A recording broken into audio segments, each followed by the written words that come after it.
ये वाला पॉइंट हमने लिख लिए। क्या करेंगे? Alkaline earth metal when they react with, जो भी कंपाउंड होगा नाइट्रेट वाला उससे रिएक्ट करेंगे।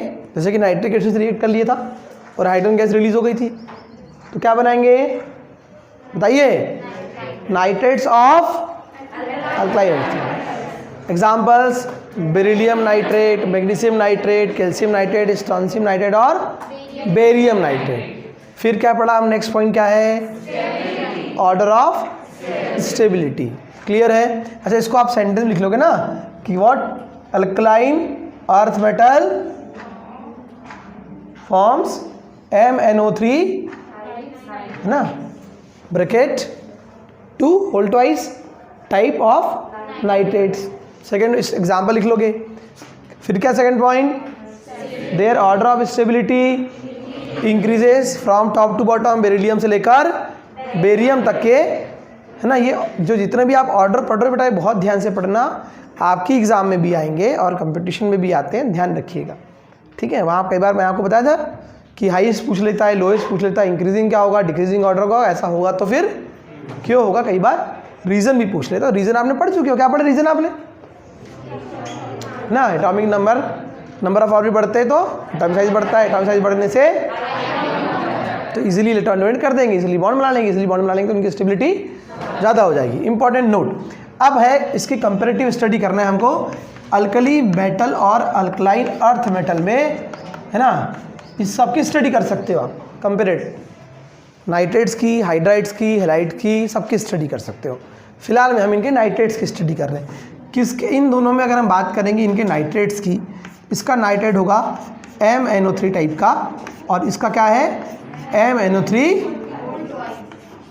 किसकी स्टेबिलिटी इन दोनों में ज़्यादा होगी और क्यों होगी? Why, what is the reason? इन दोनों में हम बात करेंगे तो किसकी स्टेबिलिटी ज़्यादा होगी?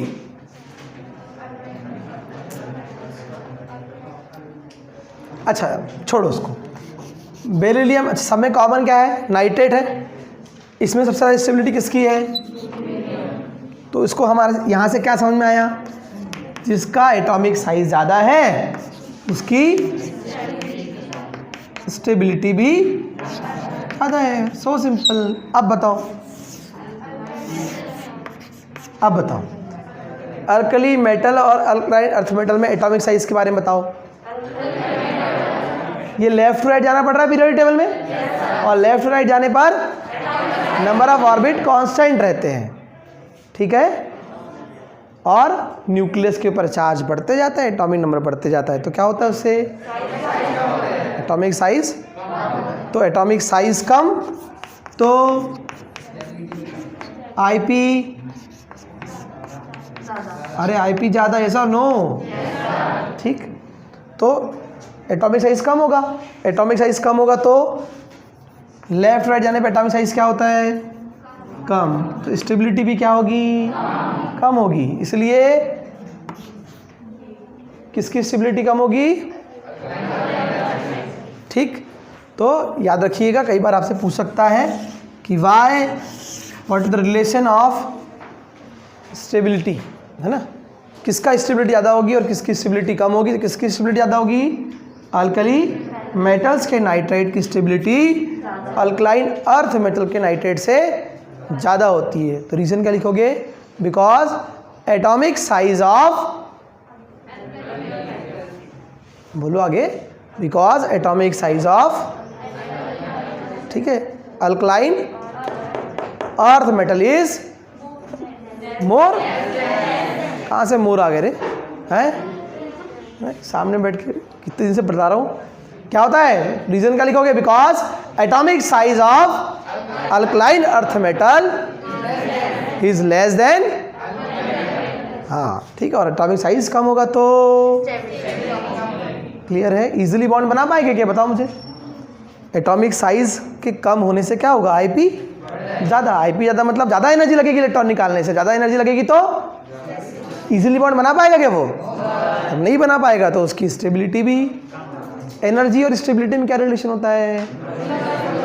एनर्जी ज़्यादा स्टेबिलिटी कम। ठीक, इस फैन को अगर आप यहाँ से एनर्जी देते हो, है ना, इलेक्ट्रिकल एनर्जी देते हो, आपने पढ़ा है ना एनर्जी का कंजर्वेशन का रूल पढ़ा है। एनर्जी को हम क्या करते हैं, एनर्जी नाइदर, इसको आपने अभी, ये फैन स्टेबल है ना, इसको आप एनर्जी दो, स्टेबल रहेगा क्या? ठीक, हाँ ठीक है, अच्छा दे के दिखा दे। ठीक है, छोटे बच्चे को देखा होगा आपने, उसके अंदर एनर्जी बहुत ज़्यादा होती है ना, उसको बोलो भैया यहाँ बैठ 5 मिनट के लिए, मिलेगा आपको 5 मिनट बाद वहाँ क्या। और दादाजी को बोलो दादाजी मैं थोड़ा सा आ रहा हूँ या आ रही हूँ, आप थोड़ा सा आधा घंटा बैठो, आजा बेटा आराम से, कोई दिक्कत नहीं है ना, 2 घंटे बाद भी आपको वही मिलेंगे। Is that clear? तो कुछ बेसिक एग्जांपल्स हैं। ठीक, चलिए समझ में आया? तो रीज़न अगर आपको ऐसा आएगा कि ऐसा वाई, तो आपको लिखना है वहाँ क्या क्या, because atomic size of alkaline. हाँ लास्ट में बेटा बताओ आप, यस यू।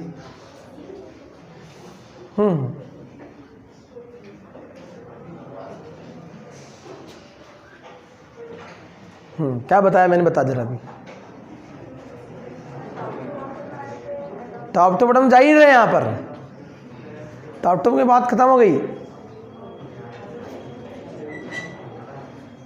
मैं अपने लिए नहीं पढ़ा रहा बेटा, ये है ना, ठीक है, कि एग्ज़ाम में ये इससे क्यों पढ़ा रहे हैं, है ना, किस लेवल के 11 लेवल पे तुमको बताए थे ऐसा ऐसा होता है, कहानी ये लिख लो बेटा, ये ऐसा ही नोट से कहाँ पे आएगा, क्यों होगा, क्या रीज़न है, कैसे क्वेश्चंस आते हैं, क्या लॉजिक है इसके पीछे, रीज़न क्या है ना।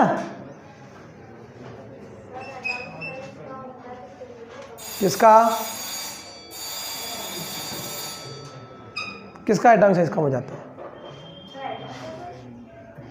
किसका एटम का एटॉमिक साइज कम हो जाएगा,